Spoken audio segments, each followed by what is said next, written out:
에스더 6장 1절로부터 14절까지 우리 한 목소리로 우리 다 같이 읽겠습니다.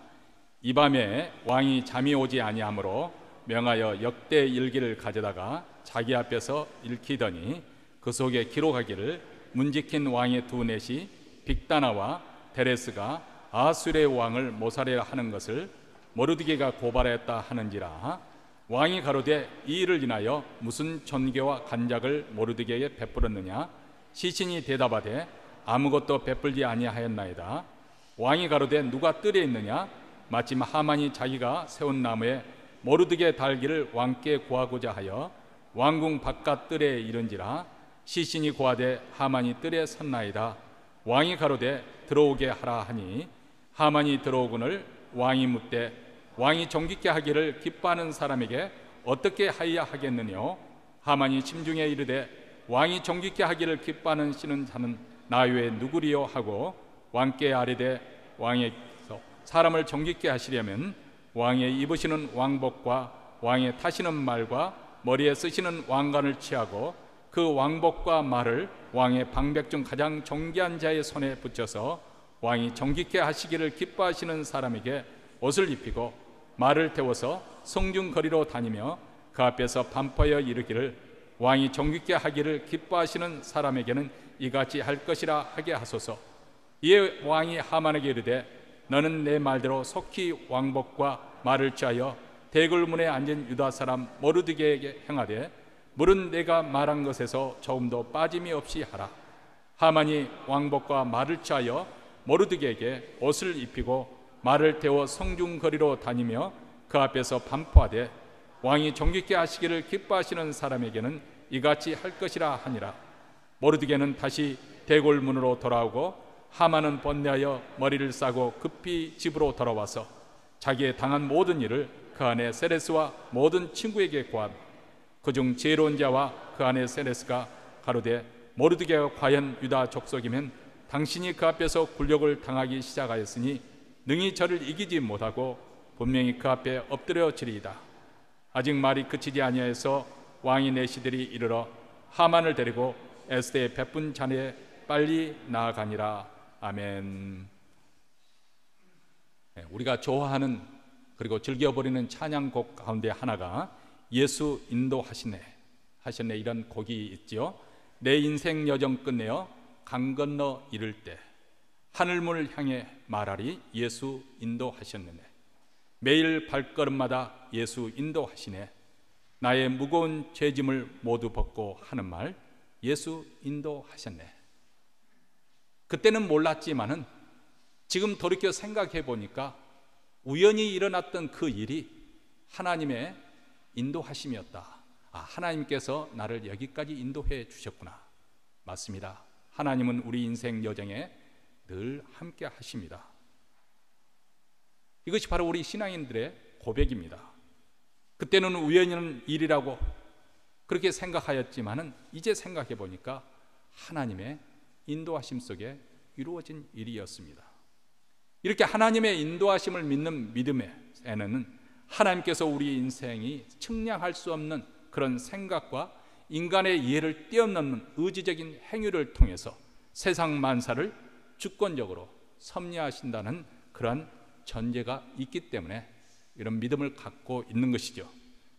우리가 하나님의 존재를 부정한다고 해서 하나님이 존재하지 않는다든지 하나님이 역사하지 않는다든지 우리가 하나님의 불순종한다고 해서 하나님의 뜻이 거부한다든지 그런 법은 없습니다.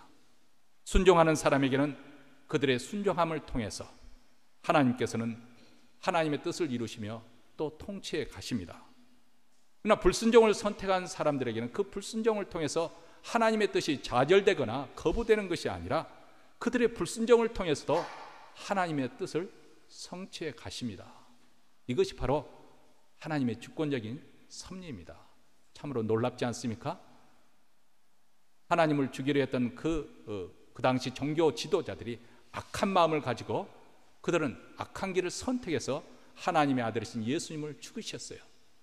그런데 놀랍게도 그것이 바로 하나님의 뜻이었다는 것입니다.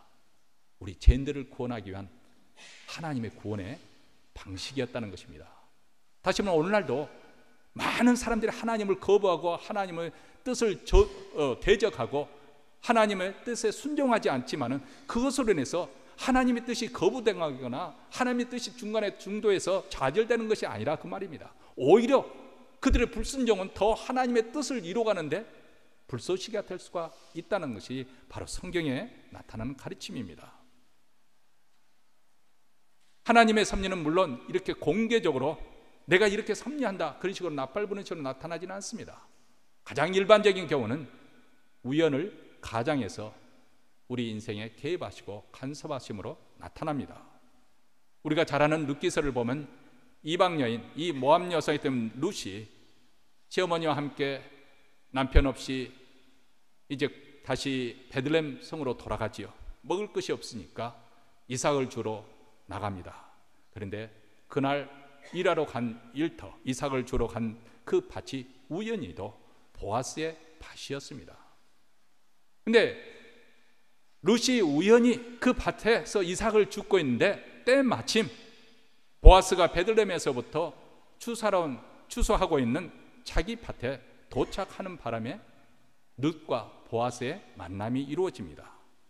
만일 룻이 보아스의 밭에 가지 않았고 보아스는 마침 그때 그 장소에 도착하지 않았다면 두 사람의 만남은 이루어지지 않을 것이었고 또 이 두 사람의 만남이 이루어지지 않았다면 그러면은 이 룻이 보아스를 통해서 아이를 낳는데 그 이세, 그리고 이세가 다윗을 낳지 않습니까? 그리고 다윗의 계보 속에 예수님의 후손이 그 후손으로 탄생하시는데 아마도 예수님의 계보가 사뭇 달라졌을 것입니다. 이를 생각해 보면 이 두 사람의 만남과 그들을 만나게 해준 우연히와 마침이라는 이것이 매우 중요하지 않을 수 없습니다. 우리 눈에는 그저 이 일이 우연히 일어난 것 같고 때마침 일어난 것 같지만은 이 모든 것이 하나님의 섭리 속에 이루어진 것을 성경은 우리에게 말씀하고 있는 것이죠. 그렇습니다. 룻의 우연히와 보아스의 마침, 밭에 오는 그 만남을 하나님께서 섭리하고 계셨던 것이죠.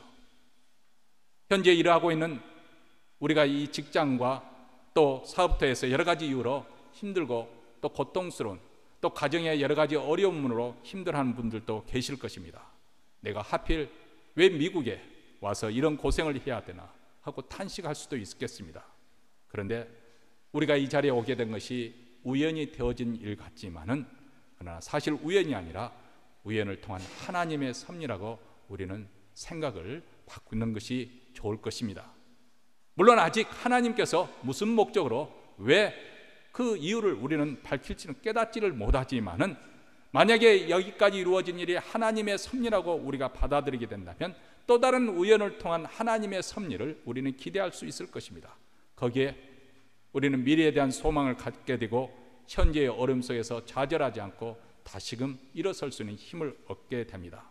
이 하나님의 섭리, 프로비던스, 이 하나님의 섭리라는 이 단어는 두 단어가 조합이 된 것이죠. 미리라는 이 접두, 프로라는 것이 미리, 그리고 보다라는 이 동사가 결합된 단어입니다. 미리 본다. 이것은 하나님의 그 전능하신 예지의 능력을 가리키는 말입니다. foreknowledge라고 그렇게 표현을 하죠. 미리 앞일을 다 알고 계신다는 것입니다. 하나님은 세상 만사를 다 알고 계십니다. 근데 우리 인생은 앞일을 다 미리 알 수가 없습니다. 우리는 과거에 일어난 일에 대해서는 비교적 소상히 잘 해박하게 알 수가 있을 것입니다. 그러나 미래에 관해서는 10분 후에 어떤 일이 일어날지 아무도 장담할 수 없습니다. 내일 일에 어떤 일이 벌어질지 아무도 큰 소리를 칠 수 없습니다. 그래서 앞일을 모르기 때문에 종종 답답해하고 때로는 기뻐하다가도 절망에 빠지기도 합니다. 사실 우리 신앙인들도 하나님의 축복을 받고 형통할 때는 기뻐하다가 또 일이 어렵고 꼬이고 힘들어질 때는 좌절하고 낭망하기가 쉽습니다. 왜냐하면 미래를 알지 못하고 하나님의 크신 섭리를 믿지 않고 있기 때문에 그렇습니다. 우리 하나님은 그분의 섭리 가운데 미래의 일을 관장하시고 그분의 기쁘신 뜻 가운데 역사를 이끌어 가십니다. 모든 상황에서도 그분은 변함이 없으십니다. 우리처럼 변덕을 부리지 않기 때문에 기분 내키는 대로 행동하지 않습니다. 하나님의 자신의 기쁘신 계획을 분명히 알고 계시고 그 마음에 작정한 생각과 뜻을 그대로 관철시켜 가십니다. 그분은 우리의 삶과 세상, 역사를 섭리하고 계시는 것이죠. 자, 오늘 본문 말씀은 우리가 계속해서 에스더서를 공부하면서 가장 어떻게 보면 지금까지 공부한 것의 극적인 장면, 반전이 이루어지고 있는, 아니 반전이 이루어지기 시작하는 그 부분을 우리가 들어가고 있습니다. 오늘 본문에 보면 아주 긴장감의 평평한 그런 가운데서도 여기서 착각이 일어나고 아이러니가 일어나고 또 유머스란 그런 모든 드라마틱한 요소들이 다 갖춰져 있는 참 연속 사극이라 해도 과언이 그런 흥미진진한 그런 부분입니다. 지금까지의 시간은 대충 껑충 뛰어넘어서 이렇게 진행이 되었다면 이제는 아주 순간, 그 숨 막히는 순간을 확대시켜서 슬로우 모션으로 이렇게 돌아가고 있는 그런 장면을 보여주고 있죠.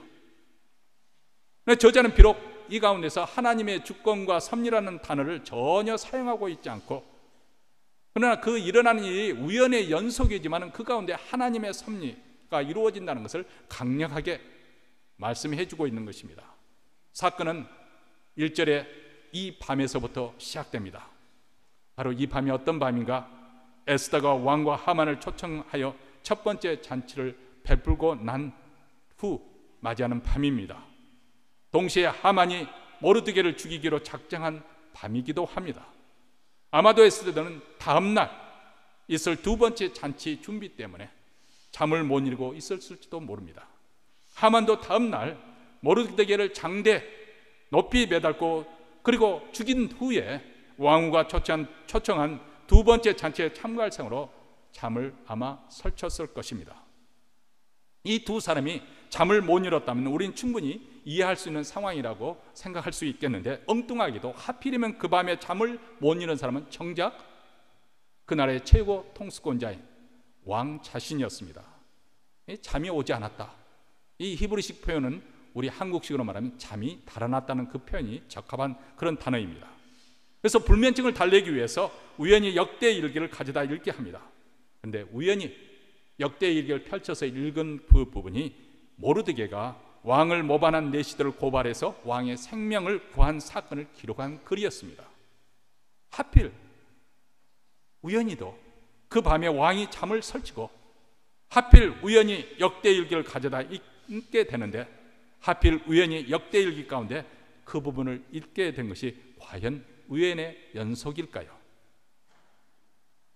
오늘 에스더의 작가는 하나님의 섭리와 주권을 쓰지 않지만은 이 우연의 일련의 사건들이 결코 그냥 우연으로 되어진 것이 아니라 에스더의 기도와 금식의 연장선에서, 그리고 이스라엘 온 민족들이 절망 가운데서도 하나님을 간절히 붙들고 씨름하는 가운데 이루어져 있다는 것을 암시하고 있습니다. 즉 우리가 기도할 때 이런 좋은 우연한 일들이 많이 일어나고 더 빈번히 일어난다는 사실입니다. 우연이 아니라 실상 하나님의 기도의 응답이시고 하나님의 섭리와 주권 아래 진행된 일입니다. 사실 우리 믿는 자에게는 우연이 없습니다.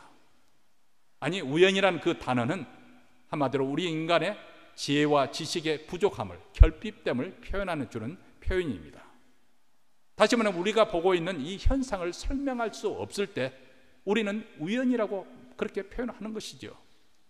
인간의 무지와 그 한계 때문에 그 단어를 사용하는 것입니다. 제가 만약 이 주머니에서 동전 하나를 꺼내서 공중으로 튕겨 올리면 그것이 동전이 땅 위에 떨어질 때 앞면이 될까요? 뒷면이 될까요? 우연히 앞면이 될 수도 있고 우연히 뒷면이 될 수도 있겠지요. 근데 제가 아주 명석해서 그냥 머리가 너무 탁월한 나머지 내가 어느 정도 힘을 가해서 그 동전이 몇 바퀴 돌고 몇 바퀴 돌은 다음에 땅에 떨어질 것이다, 그것까지 내가 계산할 수가 있다면 그것은 우연이 아니고 정확하게 앞면이 위에 올라서게 될 것입니다. 뒷면이 올라서게 될 것입니다. 이렇게 표현할 수 있을 것입니다. 그러나 그렇게 하지 못하니까 우연히 앞면이 위에 올라섰고 우연히 뒷면이 올라섰다고 우리는 그렇게 말을 하는 것이죠. 제가 생각할 때는, 저는 깊이 과학을 공부한 사람이 아니기 때문에 주제넘은 발언이 될 수가 있지만은, 그러나 제 의견을 분명하게 말씀드리면 많은 사람들이 생각할 때 진화론은 과학적이고 창조론을 추적하는 기독교는 굉장히 미신적으로 비과학적으로 그렇게 취급하는 경우가 참 많이 있습니다. 제가 볼 때는 창조론 또한 하나의 이론이고 가설이고 그것은 과학적으로 결코 경험될 수 없는, 증명될 수 없는 것들이거든요. 한번 여러분 상식적으로 한 걸음 넣고 뭐 여러분들이 대단한 과학적인 지식을 가지고 판단하라는 것이야. 한번 생각을 해보세요. 그들은 이렇게 주장합니다. 뭐 수소, 산소 이런 무기질이 오랜 세월에 걸쳐서 우연히 그것이 유기질로 바뀌어졌다는 거예요. 그리고 오랜 세월이 거쳐서 우연히 어떻게 하다 보니까 뭐 번개가 치든지 어떻게 하다 보니까 그것이 세포가 됐다는 거죠. 그리고 오랜 세월을 통해서 또 우연히 어떻게 하다 보니까 세포가 또 다세포로 또 번식이 됐다는 거예요.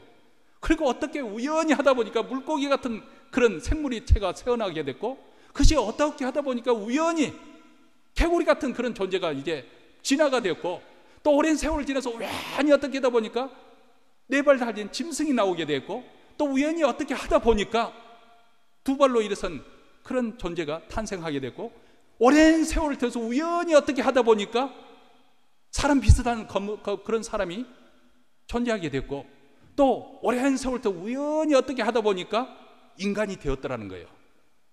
이게 과학적입니까? 그게 바로 그들의 사상이죠. 믿음이에요, 믿음. 이건 과학적으로 한 번도 증명된, 여기에는 증명될 수 없는 가설에 가설을 대해서 그들은 진화론이 과학적이라고 그렇게 주장합니다. 우연이라고 하는 것은 아무런 능력이 없는 것입니다. 뭐 우연히 세월이 많이 지나면 어떤 변화가 일어날 것 같으면, 물론 그런 변수가 있기는 있지만은 그런 것이 거듭돼 가지고 우리 인간처럼 오늘날 여러분 인간의 신체의 신비를 한번 조금이라도 연구해 보면은 얼마나 기가 막힌 존재입니까? 이 눈만 하더라도 아주 기가 막히잖아요.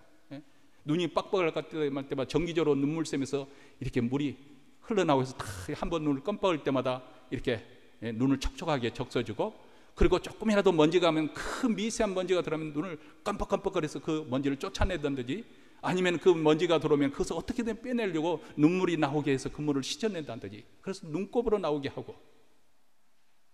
여러분, 이것은 오늘날 컴퓨터가 발달된 그 과학 기술을 해도 기가 막힌, 여러분이 잘 좋아하는 이 카메라 그 성능이 이 눈, 이것을 모방해서 만든 거 아니겠어요? 그런데도 정교한 이 눈에 따라가지 못하는 것이죠. 우리 인체의 신체 구조가 얼마나 신비합니까? 하나의 이것이 우주 세계와 마찬가지로 기가 막히게 만들어 놨잖아요. 그런데 이것이 우연을 겹쳐서 만들어졌다고요? 그런 미신이 어디 있습니까? 근데 우리는 마치 우연히 어떤 힘을, 마력을 가진 것처럼 그렇게 생각을 하는 것이죠. 우리 그리스도인들은 우리 하나님의 주권과 섭리를 믿습니다. 그렇기 때문에 우리에게는 결코 우연이라고 표현하지 않습니다. 모든 일은 하나님의 통치와 통제 가운데 일어납니다. 그러나 우리가 하나님의 주권과 섭리를 우리가 강조한다고 해서 우리 인간의 자유로운 행위에 대해서 제재를 받거나 제한을 받는다는 말은 아닙니다. 그것도 그런 주장 또한 우리 인간 논리의 한계에서 오는 것이죠. 하나님의 통치의 영역은 우리 인간의 생각과 논리와 그리고 인간의 그런 행동, 판단, 그 모든 것을 초월해서 하나님의 영역이 있다는 것을 성경은 분명히 말씀을 해주고 있습니다. 어쨌든 하필 두 번째 잔치가 벌어지기 전날 밤에 아수르 왕이 잠이 오지 않았습니다. 그래서 역대 일기를 읽게 하는데 하필 모르드게 왕을 살해하려는 그런 문지기 두 내시의 음모를 적발해서 왕이 생명을 구했다는 그런 기록을 듣습니다. 그래서 왕은 자기 생명을 구한 자에게 어떤 종교와 관작을 베풀었는지 묻죠. 일반적으로 왕은 충성하는 자에게 상급을 베풀어서 그래서 반란이 일어나지 않는 그런 압도하는 그런 분위기를 만들기 아주 중요하게 여기는 것이죠. 근데 모르드게에게 참 우연히도 놀랍게도 아무것도 베풀지도 않았다는 것입니다. 그래서 왕은 이전에도 그런 결정과 판단할 때 주위의 신하들의 의견을 들었던 것처럼 이번에도 의견을 물어볼 사람을 찾는데 우연히 하만이 모르드게를 장대에 메어달도록 허락받기 위해서 왕궁 바깥들에 왔습니다.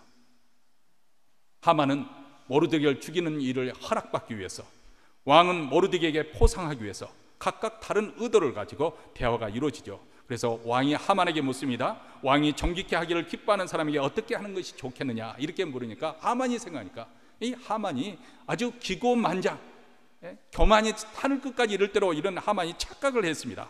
아, 그런 명예를 취할 사람은 나 이외에 누가 있겠느냐, 그러면서 자기가 원하는 것을 왕에게 제시를 합니다. 제가 목회를 하다 보니까 이제는 저도 조금 여시가 돼가지고 사람들이 와서 말하면은 제가 그것을 상대방이 어떤 의도로 하는가 하는 것을 헤아려 보는 그런 여유가 조금 있어요. 목사님, 목사님이 전번에 이렇게 강구했잖아요. 근데 사람들이 다 반대해요. 이렇게 말해주는 사람이 있어요. 그러면 제가 그분에게 묻죠. 다 하라고 하는데 다 누구요? 근데 결국 알고 보면 본인 자신이 반대하는 거예요. 본인 자신 혼자인데 다른 사람이 다 반대한다고 이렇게 말을 하는 거예요. 자기를 이렇게 숨기고 다른 사람을 대는 거예요. 지금 하만이 그래요. 자기의 속마음을 왕에게 지금 나타내고 있는 것이죠. 그는 이미 부귀와 그리고 지위를 가지고 있는 거, 그에게 남은 것은 왕의 버금가는 그런 영예와 영광을 누리고자 하는 것이죠. 그래서 왕에게 7절로부터 9절에 이렇게 말합니다. 왕께서 사람을 정직케 하시려면 왕이 입으시는 왕복과 왕이 타시는 말과 머리에 쓰는 왕관을 취하고 그 왕복과 말을 왕의 방백 중 가장 정귀한 자의 손에 붙여서 왕이 정직케 하시기를 기뻐하시는 사람에게 옷을 입히고 말을 태워서 성중거리로 다니며 그 앞에서 반포하여 이르시길, 왕이 정직케 하기를 기뻐하시는 사람에게는 이같이 할 것이라 하게 하소서, 이렇게 말합니다. 자, 여기 보면 하만이 요청하는 그 수준을 보면은 이것은 마치 창세기 요셉이 애굽 총리가 되어질 때 받았던 그 예우를 상상케 하는, 그 상기시키는 그런 내용입니다. 그렇지만 내용상 보면 하만의 것이 훨씬 강도가 높은 것입니다. 요셉이 입었던 세마포 옷과 금사슬과 버금 수레 대신에 그는 왕이 입던 왕복과 왕이 직접 타던 말과 왕관을 씌우고 무리가 소리를 지르는 대신에 고관 대작 중에 한 사람으로 하여금 그것을 반포하도록 그렇게 했습니다. 여기 보면 하만의 야망이, 욕심이 끝이 없는 것 같습니다. 그런데 그 말을 끄는 고관 대작이 정작 자기 자신이 될 줄 몰랐던 것이죠. 이것이 바로 인생의 한계입니다. 극적인 반전이 여기서부터 시작되는 거예요. 하만에 대해서 무엇인가 보이지 않는 힘에 의해서 지금 잔인한 반격이 지금 이루어지고 있다는 것을 볼 수가 있습니다. 그가 황된 꿈을 꾸는 그 꿈이 한순간에 물거품이 되고 그는 속수무책으로 무너지기 시작합니다. 10절 말씀입니다. 이에 왕이 하만에게 이르되 너는 내 말대로 속히 왕복과 말을 차여 대궐문에 앉은 유다 사람 모르드게에 향하되 물은 내가 말한 것을 조금도 빠짐이 없이 하라. 지금 왕은 하만의 속내를 모르고 대궐문에 앉은 유다 사람 모르드게에게 내 자신이 말한 그대로 그렇게 실행하라고 그렇게 명합니다. 사실 이 왕은, 이 어리석은 이 왕은 자기가 이미 내렸던 조소 때문에 유다 민족이 다 멸절될 것이라는 그 사실조차도 까맣게 잊고 있습니다.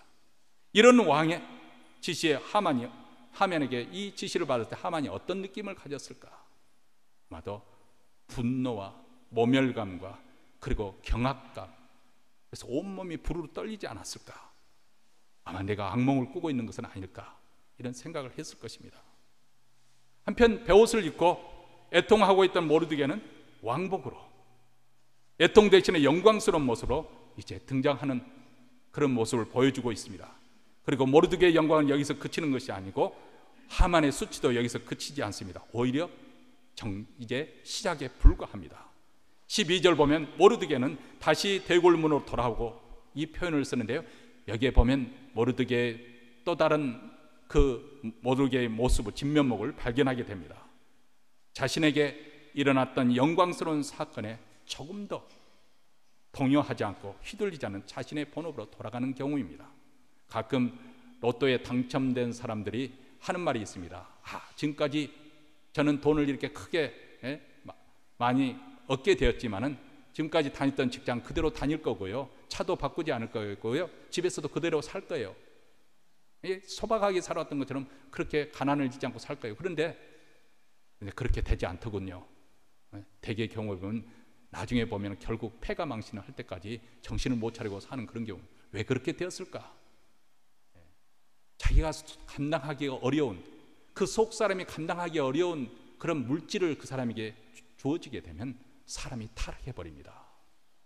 그게 인생이에요. 준비되지 않은 사람, 단련되지 않은 사람, 그런 사람에게 권력이 주어지고 돈이 주어지면 10중 8구 타락하기 마련입니다. 이 모르드게를 보세요. 세상 영광과 영화에 자기 자신이 휘둘리지 않는, 중심이 딱 잡혀있는 이 모르드게를 보시기 바랍니다. 반면에 하만은 얼마나 대조적입니까? 조금 전까지 교만으로 하늘을 찌를 듯이 의기양양하던 그가 이 사건으로 충격을 받고 번뇌하여 머리를 싸고 급히 집으로 돌아갔다, 이렇게 성경이 기록하고 있습니다. 자, 우리가 이전 5장에서는 집에 돌아와서 자기가 누리고 있는 부귀 영화, 자기 자식의 번성함을 끝없이 자랑하고 있는 그런 하만의 모습.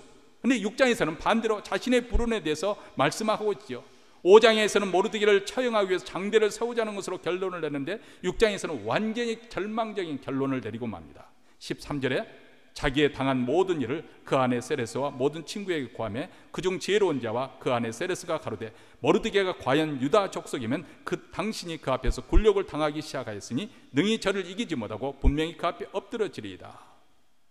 이번 모르드게가 유다 족속이면, 그리고 이미 하만이 그 앞에서 엎드러지기 시작했다면, 굴욕을 당하기 시작했다면 앞으로 분명히 엎드러질 것이다, 이렇게 단언하여 확정적으로 말합니다. 왜 이렇게 그 안에 세레스와 또 어드바이스 해주는 친구가 이런 식으로 표현을 했을까요? 아마도 그들이 모르긴 몰라도 구약 성경에 이스라엘 백성들이 하나님께서 예언한 내용이 아말렉을 이기게 될 것을, 승리하게 될 것을 예언했던 그 말을 그들이 어렴풋이나마 알고 있었던 것이 아닌가, 그렇게 생각을 해봅니다. 아니, 그것보다 더 거슬러 올라가게 되면 하나님께서는 일찍이 아브라함에게 복을 주시 약속하시기를 너를 축복하는 자에게 내가 복을 내리고 너를 저주하는 자에게 내가 저주하리니 땅의 모든 족속이 너를 인하여 복을 얻을 것이니라, 이렇게 약속을 하셨습니다. 하나님께서 아브라함과 맺은 언약이고 나중에 이스라엘 백성도 언약 맺은 그런 맥락에서 우리 하나님께서 언약을 주십니다. 그래서 하나님을 대적하는 것은, 아니 이스라엘 백성들을 대적하고 이스라엘 백성들을 찌르는 것은 마치 하나님을 대적하는 것이고 하나님의 눈을 찌르는 것과 같이 하나님께서 취급을 하세요. 다시 말하면 하나님께서 자기 편으로 여기신다는 것입니다.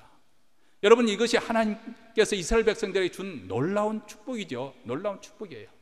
그것은 이스라엘 백성들만 준 것이 아니고 오늘 이 시대에 우리 백성들, 우리 믿는 자들을 위해서, 그래서 땅의 모든 족속이 너로 인하여 복을 얻을 것이라는 이 복이 우리 이루어진 것이 바로 우리 아닙니까? 이방 사람들, 하나님의 언약 밖에 있었고 하나님의 축복 밖에 있었던 우리가 예수 그리스도로 말미암아 하나님의 자녀가 된 놀라운 이 축복, 이 자녀를 우리 하나님께서 지켜주시기를 자기 일처럼, 자기 것인 것처럼 책임져 주신다는 거죠.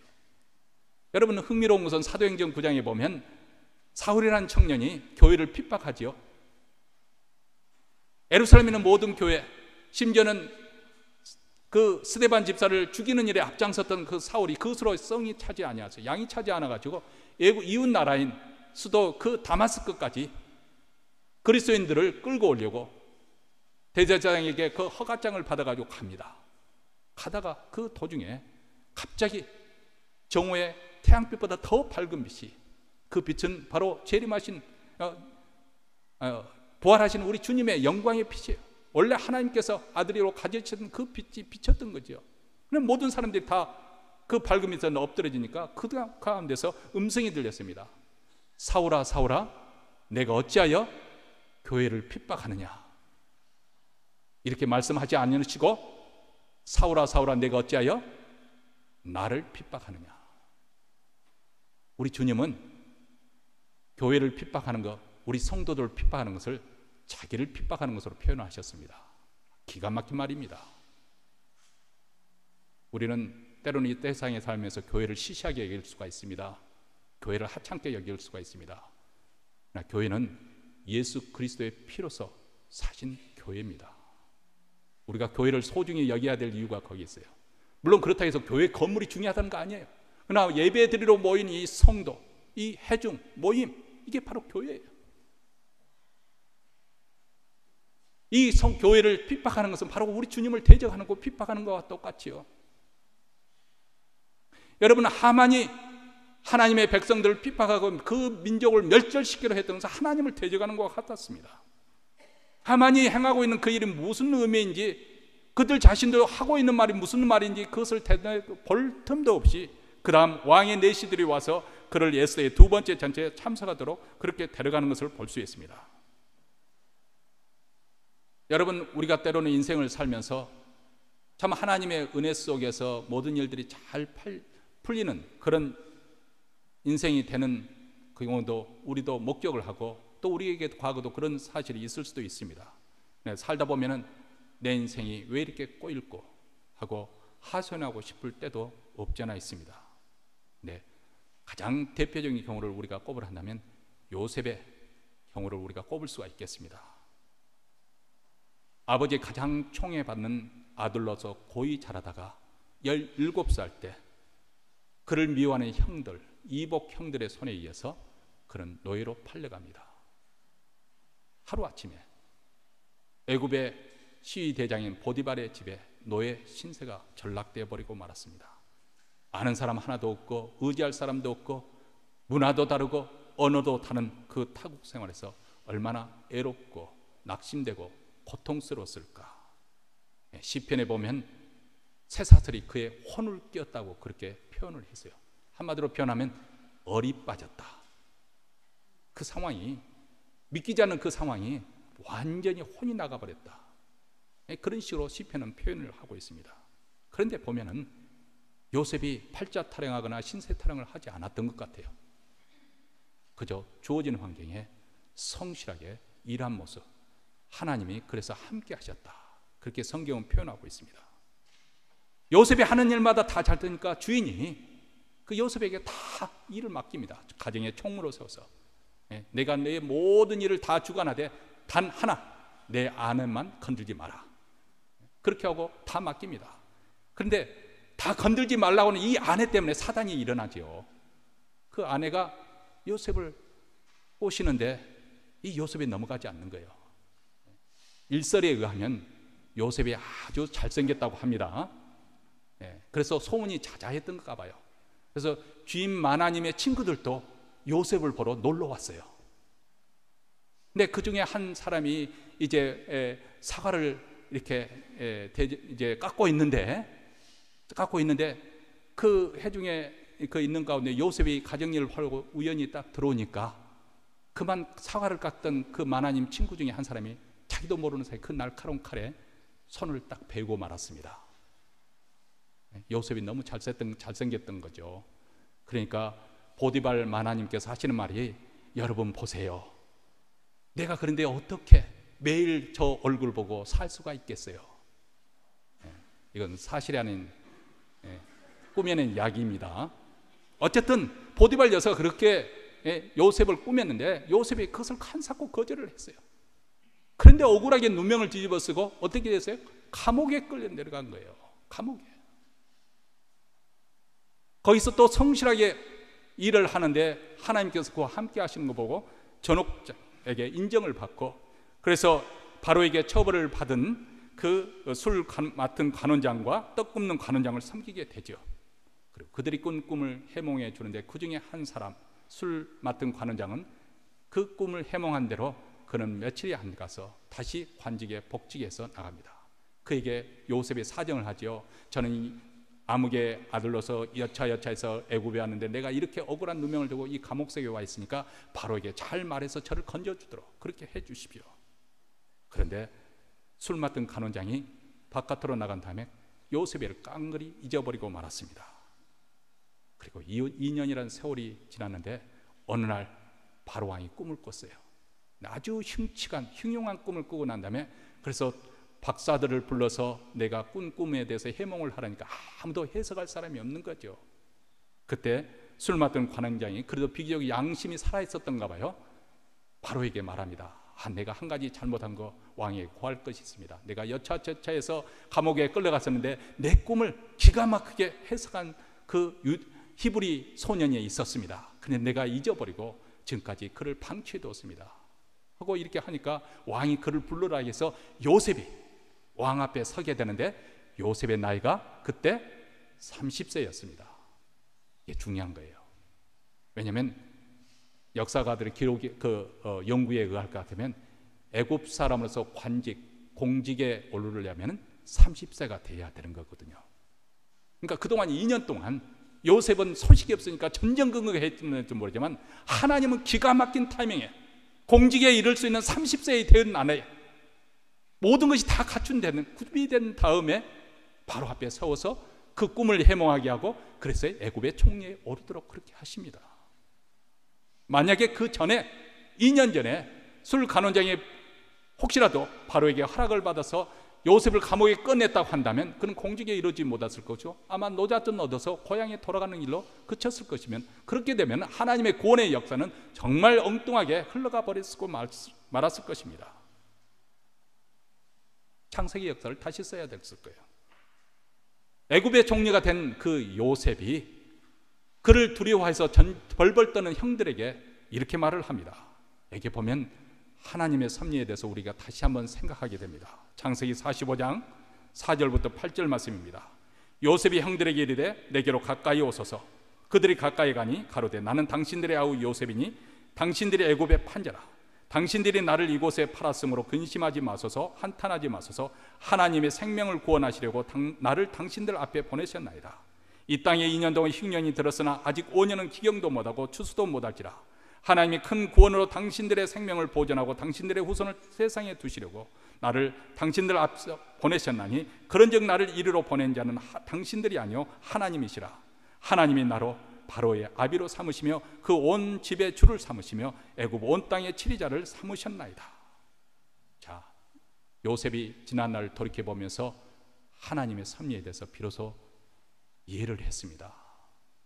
나를 애굽으로 팔아먹은 당신들 때문에 내가 애굽에 온 것이 아니고, 누가 나를 애굽으로 보내셨다고요?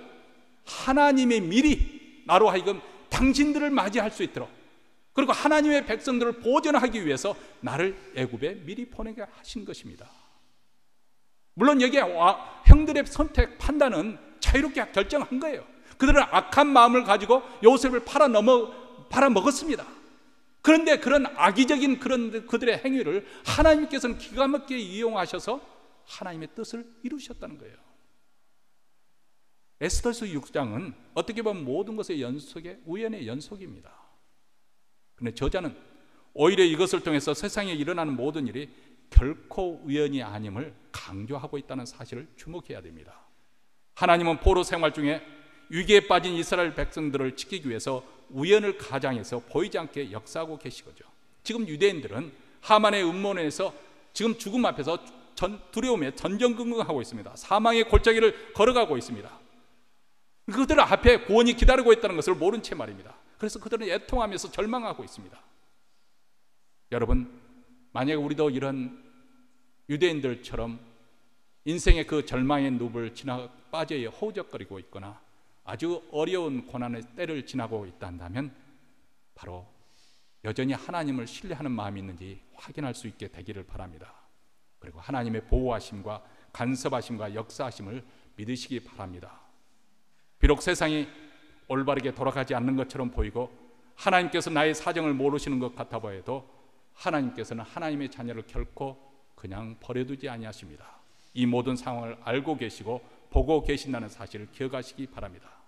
시간이 더디 흘러가는 것 같고 일이 지연되는 것 같아도 때가 이르면은 정광화석처럼 하나님께서는 벌떡 일어나서 일을 처리하실 것입니다. 잠언에 보면 함정을 파는 자는 그것에 빠질 것이고 돌을 굴리는 자는 도리어 그것에 치일 것이다. 이 악한 일을 행한 자는 도리어 그 일로 자기가 당할 것이라는 것을 말씀하고 있는 거죠. 시편에도 악인이 지악을 해산하며 자네를 잉태하여 괴를 낳았도다. 저가 웅덩이를 파 만들며 저가 만든 함정에 빠져. 웅덩이를 파서 상대방을 함정에 빠뜨려 하지만 그 함정에 자기가 빠지던, 지금 하만이 당하고 있는 일이 바로 이 일입니다. 하만이 당한 수치는 하나님의 보응의 시작입니다. 그가 판 함정에 스스로 빠져 들어갑니다. 하나님의 말씀, 성경 말씀 우리에게 분명하게 말씀합니다. 역사의 종국에 하나님께서는 악한 자들을 궁극적으로 그 대가를 치르게 하실 것이다. 그런데 왜 많은 사람들이 여전히 하나님에 의지하지 않고 여전히 악한 길로, 세상 길로, 죄를 짓는 길로 나아가게 되는 것일까요? 그 이유는 첫째로 하나님이 없다고 스스로 믿기 때문에 그렇습니다. 시편 53편 1절입니다. 어리석은 자는 그 마음에 이르기를 하나님이 없다 하도다. 저희는 부패하며 가증한 악을 행하며 선을 행하는 자가 없도다. 여러분, 태양이 아주 밝은 태양인데 갑자기 구름이 덮다 해서 태양이 없어졌다, 그렇게 주장할 수 있겠습니까? 그런데 이 어리석은 인생은 자기 스스로 자기 경험을 가지고 자기 지식을 가지고 스스로 결론을 내리기를 하나님이 없다, 그렇다고 해서 하나님이 없어지나요? 이것이 바로 어리석은 인생이라는 거예요. 그래서 하나님을 인정하지도 않고 하나님의 말씀을 들으려 하지 않고 지혜로운 사람들의 증거를 들으려 하지도 않고 역사를 통해서 배우려 하지도 않는다는 거죠. 스스로 생각하기를 하나님이 없다 결론을 내립니다. 하나님이 없다고 결론을 낼 때 그에게 나타나는 현상이 무엇일까요?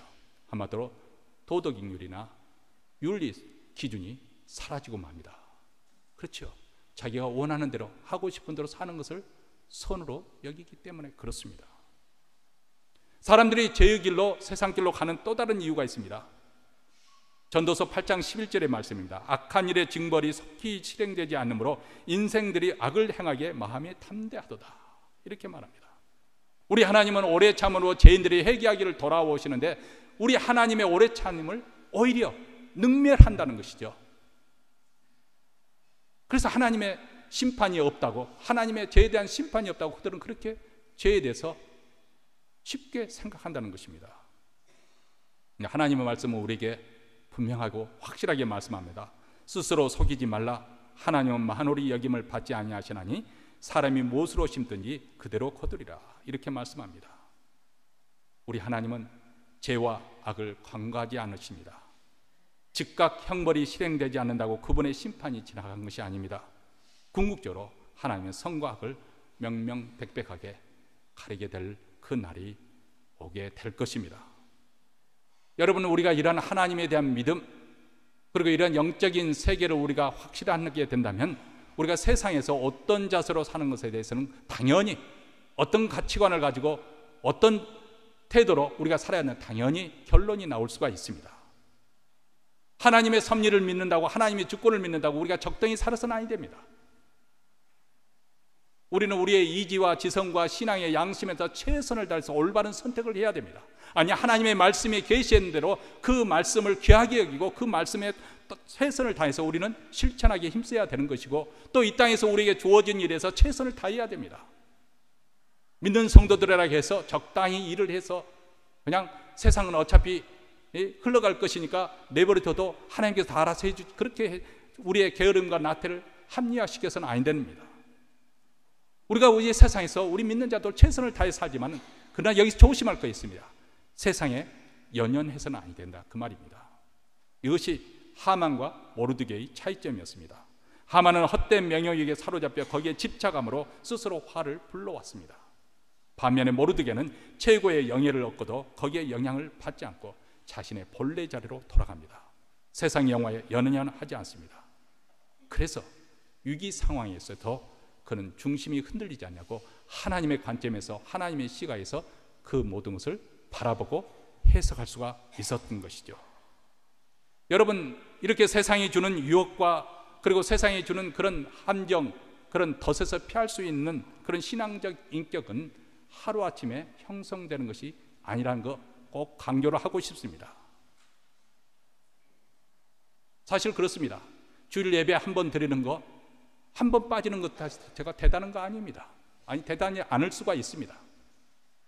뭐 예배 빠지고 여러분들이 놀러 멀리 간다고 해서 갑자기 청천 하늘에 벼락이 쳐가지고 그럴 일도 일어나지 않습니다. 그런데 여러분들이 드리는 이 예배에 대한 자세, 이것은 바로 여러분들이 하나님에 대해서 어떤 자세를 가지고 있느냐, 이것을 보여주는 것입니다. 여러분이 하나님을 정말 존중히 여기고 있는가? 하나님이 정말 여러분의 인생의 최우선순위인가? 제 큰아들이 훈련 기간 중에 짧은 3주 이제 집에 방문을 했어요. 근데 방문 중간에 처음으로 생일을 맞이했습니다. 그전에는 항상 이렇게 뭐 밖에 있고 방학 중이고 뭐 이렇게 어떻게 저렇게 하다 보니까 제대로 생일 축하를 못 해줬는데, 내 생일 축하 뭐 대단한 거 해주지 않았지만은 어쨌든 카드에 제가 한마디 조금 조바심이 되는 거, 뭐 한참 자기 꿈을 꾸고 자기가 원하는 길로 지금 나아가고 있고 하니까 혹시라도 그 마음에 소홀히 할 수 있는 그런 마음이 있을까 조바심에서 제가 크리스마스 카드에 한 가지 꼭 썼죠. 하나님을 내 인생의 가장 중요한 분으로, 내 마음의 우선순위에 가장 첫 번째 순위로 두었으면 좋겠다. 그렇습니다. 우리 인생의 삶의 자세예요. 이게 중요한 거예요. 이렇게 한 번 드리는 예배, 뭐 대단한 것도 아니지만은 그것들이 축적이 되어져서 그것이 우리의 인격을 변화시키고 우리의 신앙을 더 굳건하게 세워주는 것이고, 그리고 우리의 삶에서 어떤 판단을 할 때, 선택을 할 때 하나님 중심으로 선택을 하는 것이죠. 어느 날 하룻밤 사이에 뚝딱거리고 번쩍 어떤 체험을 해서 이런 일이 일어나는 것이 아니라 그 말입니다. 부단히 어쩌면은 실패도 많이 할 수도 있고 또 잘못해서 실족할 수도 있지만은, 그러나 이런 사소한 이런 훈련을 통해서, 보이지 않는 이런 훈련이 쌓여서 우리의 속사람을 이루어가고 우리의 인격을 다듬어가는 것이죠. 매일 올바른 선택과 순종을 통해서 우리의 신앙이 자라서 견고해지고, 그리고 삶의 능력과 변화가 일어나게 되고, 그리고 일생을 통해서 선한 열매가 그 사람을 통해서 나타나게 되는 줄 믿습니다. 하나님은 우연을 가장해서 우리 인생을 섭리하십니다. 우연히 하나님의 복이 우리에게 찾아오지요. 사람들은 그것을 우연이라고 말을 합니다. 재수가 좋다, 운수가 좋다고 말을 합니다. 그런데 참 놀라운 것은 그 우연히 찾아오는 그런 복은 하나님의 사람들, 기도하는 사람들에게 더 빈번하게 나타난다는 사실입니다. 하나님의 은혜를 귀히 여기는 사람들에게 더 많이 나타납니다. 그리고 현재 자신이 내 최선을 다하는 사람에게 더 자주 나타나는 겁니다. 지금의 삶이 여러 가지 이유로 어렵고 고통스러운 분이, 그런 자리에 있는 분이 분명히 계실 것입니다. 왜 하필이면 내가 이런 곳에 와서 이렇게 고생을 해야 되는가 하고 탄식할 수 있습니다. 그런데 여기까지 오게 된 것이 우연한 것처럼 보이지만 실상 우연을 통한 하나님의 섭리라고 생각해 보십시오. 아직까지는 하나님께서 나를 여기까지 불러주신 목적을 분명하게 깨닫지 못할 수도 있습니다. 그러나 여기까지 인도하신 것이 하나님의 손길이었고, 여기까지 하나님 섭리가 있었기 때문에 여기 왔었다고, 이것을 우리가 받아들인다면 또 다른 우연을 통한 하나님의 섭리를 우리는 기대할 수 있을 것입니다. 여기에 우리의 미래에 대한 소망이 싹틀 수가 있는 것이고, 그리고 현재의 어려움을 극복할 수 있는 힘도 얻게 될 것이고, 그리고 우리 삶의 목적과 방향과 가치와 그리고 삶의 기준이 분명하게 세워지게 될 것입니다. 사랑하는 성도 여러분, 우리 믿는 자들은 하나님의 섭리가 있습니다. 하나님의 섭리가 있는다고 해서 우리는 로봇처럼 자동적으로 그렇게 움직이게 되는 것이 아닙니다. 우리는 매일 하나님께서 우리에게 선택과 또 순종의 삶을 통해서 하나님의 섭리를 이루가기를 원하십니다. 우리가 미국에 오게 된 것, 우연이 아닌 하나님의 섭리요, 몬트레 이곳에 살게 된 것도 하나님의 섭리입니다. 여러분, 여기에 우리의 소망을 둘 수가 있는 것이죠. 여기에 우리에게 맡겨진 사명이 있게 되는 것이죠. 그리고 우리 삶의 의미와 가치도 여기서 발견할 수 있을 것입니다.